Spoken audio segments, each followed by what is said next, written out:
नमस्कार। आज हम प्रधानमंत्री किसान सम्मान निधि यानी पीएम किसान योजना इसकी गहराई में उतर रहे हैं। हमारे पास ना इस पर काफी डिटेल जानकारी है जिसमें 2025 तक की ताजा स्थिति भी शामिल है। तो आज का मकसद है इस योजना के मुख्य पहलुओं को समझना। ये है क्या असल में, किससे फायदा मिलता है और सबसे जरूरी अभी क्या स्थिति है, खासकर ये जो किस्तें आती हैं उनको लेकर। तो चलिए शुरू करते हैं। बिल्कुल।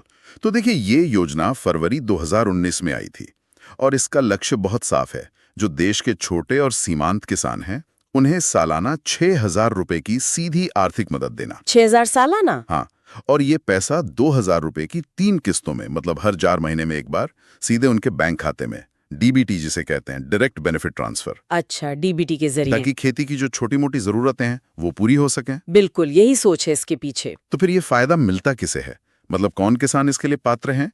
मुख्य रूप से वो किसान परिवार जिनके पास कुल मिलाकर 2 हेक्टेयर तक खेती लायक जमीन है, और जाहिर है वो भारत के नागरिक हों।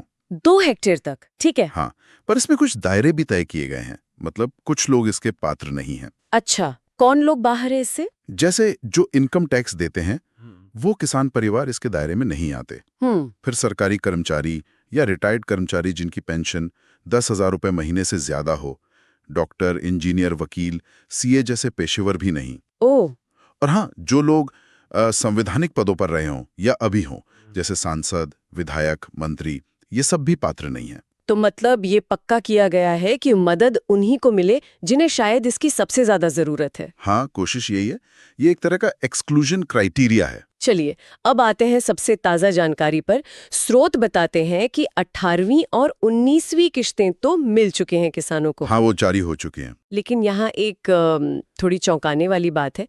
20वीं किश्त जो दिसंबर 2024 से मार्च 2025 के पीरियड की थी, वो 20 जुलाई 2025 तक भी जारी नहीं हुई है। जी। ऐसा क्यों? हाँ, ये जानकारी जरूर ध्यान खींचती है। और देखिए, स्रोत में इसकी वजह भी बताई गई है। जी। एक तो कुछ तकनीकी समस्याएं बताई जा रही हैं। तकनीकी समस्याएं? और दूसरी एक बहुत बड़ी वजह है काफी ज्यादा संख्या में किसानों का ई-केवाईसी पेंडिंग होना। ई-केवाईसी मतलब इलेक्ट्रॉनिक केवाईसी? हाँ, इलेक्ट्रॉनिक नो योर कस्टमर। हाँ, अपनी पहचान की डिजिटल पुष्टि। ये अब बहुत जरूरी हो गया है। असल में सरकार ने भुगतान के लिए आधार का बैंक खाते से जुड़ा होना और ई-केवाईसी पूरा होना ये अनिवार्य कर दिया है। तो अगर ये नहीं हुआ तो किश्त अटक सकती है। बिल्कुल यही हो रहा है। ये दिखाता है कि ये डिजिटल प्रक्रियाएं अब कितनी अहम हो गई हैं योजना का फायदा लगातार लेने के लिए। तो फिर 2025 में किसानों के लिए सबसे जरूरी काम क्या है? यही ई-केवाईसी पूरा करना। हाँ, सबसे जरूरी। इसे करने के तरीके भी हैं। पीएम किसान पोर्टल पर जाकर मोबाइल ओटीपी से कर सकते हैं। अच्छा। या फिर जो नजदीकी कॉमन सर्विस सेंटर होते हैं, सीएससी, वहां जाकर बायोमेट्रिक तरीके से, मतलब अंगूठे का निशान लगाकर भी हो जाता है। और इसके अलावा बैंक खाते का आधार से लिंक होना भी जरूरी है? हाँ, वो तो है ही।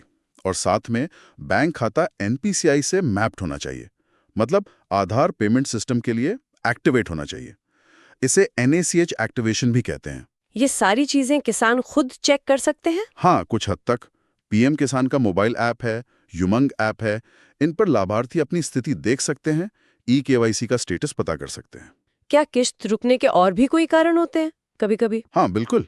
बहुत आम कारण भी होते हैं, जैसे आवेदन में नाम की स्पेलिंग आधार कार्ड से मैच ना करना, ओह, छोटी सी गलती, हाँ, या बैंक खाता संख्या गलत दे देना, या फिर जो जमीन के कागजात दिए हैं उनका वेरिफिकेशन अभी तक पूरा ना होना, ये भी वजह हो सकती है। ये योजना कितने बड़े पैमाने पर है, कुछ अंदाजा है लाभार्थियों का?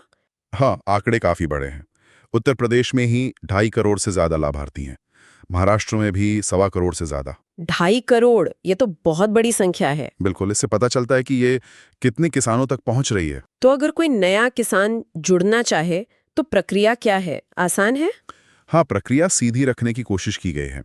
आधिकारिक वेबसाइट है pmkisan.gov.in। वहाँ न्यू फार्मर रजिस्ट्रेशन का ऑप्शन है। उस पर क्लिक करके अपना आधार नंबर, मोबाइल नंबर डालना होता है। और फिर बाकी जानकारी जैसे बैंक खाता डिटेल, जमीन का रिकॉर्ड, ये सब अपलोड करना होता है। सेल्फ डिक्लेरेशन भी देना होता है। अगर किसी को दिक्कत आए तो कोई हेल्पलाइन वगैरह है? हाँ, बिल्कुल।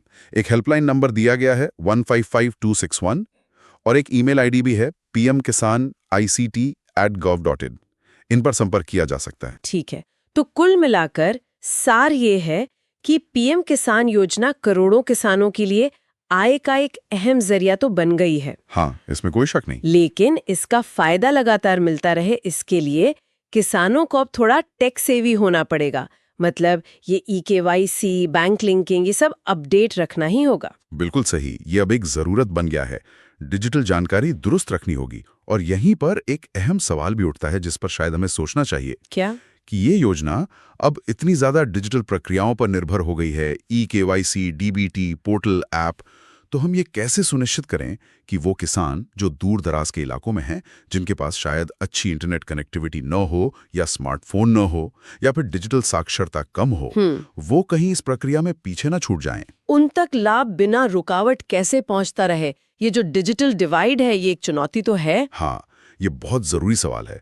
टेक्नोलॉजी अच्छी है, पर उसकी पहुंच सब तक बराबर हो, ये सुनिश्चित करना भी उतना ही जरूरी है। बिल्कुल, इस पर लगातार ध्यान देना होगा।